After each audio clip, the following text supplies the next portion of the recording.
January 15, 1919. The Calgary Daily Herald, Calgary, Alberta, Canada. 10 killed when Great Molasses tank explodes. Boston, scene of remarkable accident. Several buildings are demolished. Boston, January 15. At least 10 persons are known to have been killed by the explosion of a storage tank of molasses in the yard of the Purity Distilling Company, nearby Capps Wharf off Commercial Street. The explosion blew away 2 of the supporting pillars of the Atlantic Avenue elevated railway structure, demolished several buildings, blew an electric freight car off the track, overturned a number of heavily loaded trucks, and killed about a dozen horses. The men who were killed were Teamsters and employees of the city who were at work for the city street department in the yard adjoining the freight yard where the explosion occurred. The molasses spread over the street to a depth of 2 or 3 inches. Many of those killed or injured were covered with molasses and could not be readily identified. The tank contained 2 million gallons of molasses. There was not the usual great detonation accompanying such a blast, but rather a low rumbling sound, more like an earthquake. Fragments of the great tank were thrown into the air. Buildings and the neighborhood crumpled up as though the underpinnings had been pulled away from them, and scores of people in the various buildings were buried in the ruins, some dead and others badly injured. The top of the tank first shot into the air, and then the walls collapsed. The force of the explosion knocked over the firehouse of Engine Company No. 47. One of the firemen was blown into the harbor. 2 others are pinned in the ruins. A nearby tenement house fell in. 2 women and a man were taken from the ruins, all injured.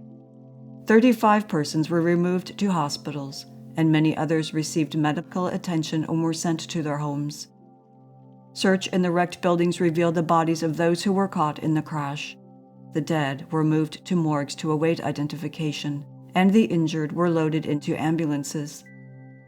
Estimates place the number of dead at between 15 and 20. January 17, 1919. Bidford Weekly Journal, Bidford, Maine. Hub molasses tank explodes, killing many. Boston, January 16. Investigations from several different angles were started early today in an effort to ascertain the cause of the molasses tank explosion yesterday in the North End district, in which at least 11 lives were lost, more than 50 persons injured, and property valued at more than $500,000 destroyed. At daybreak, members of the fire and police departments resumed their search for possible missing victims among the ruins.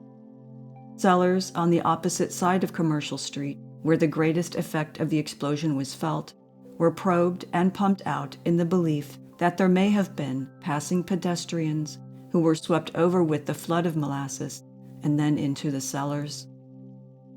Police investigation carried on by Deputy Chief George C. Neal of the State Police, Walter L. Wedger, explosive expert of the Massachusetts District Police, with local officials, was centered on the theory that gas expansion caused by fermentation had caused the explosion.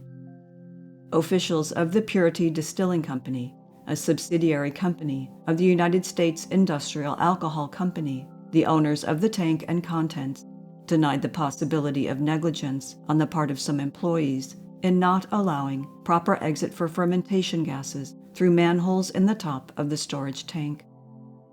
Assistant Corporation Counsel George A. Flynn, with experts representing the City Law Department, started a separate investigation under orders from Mayor Peters.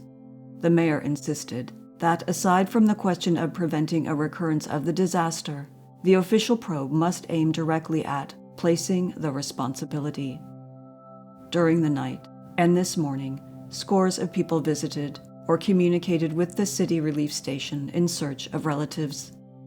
Several of the injured failed to show signs of definite improvement during the night, and it was expected that today would add to the mortalities. Several of the patients at the relief station were released today, while others in a serious but not dangerous condition were transferred to the city hospital for extended treatment. As far as could be learned early today, only 3 persons known to be in the vicinity at the time of the explosion were missing. These were 2 children, Patsy Lantosca and Maria DiStasio, of 115 Charter Street, and a fireman employed by the distilling company, thought to be William White of Sharon, Massachusetts.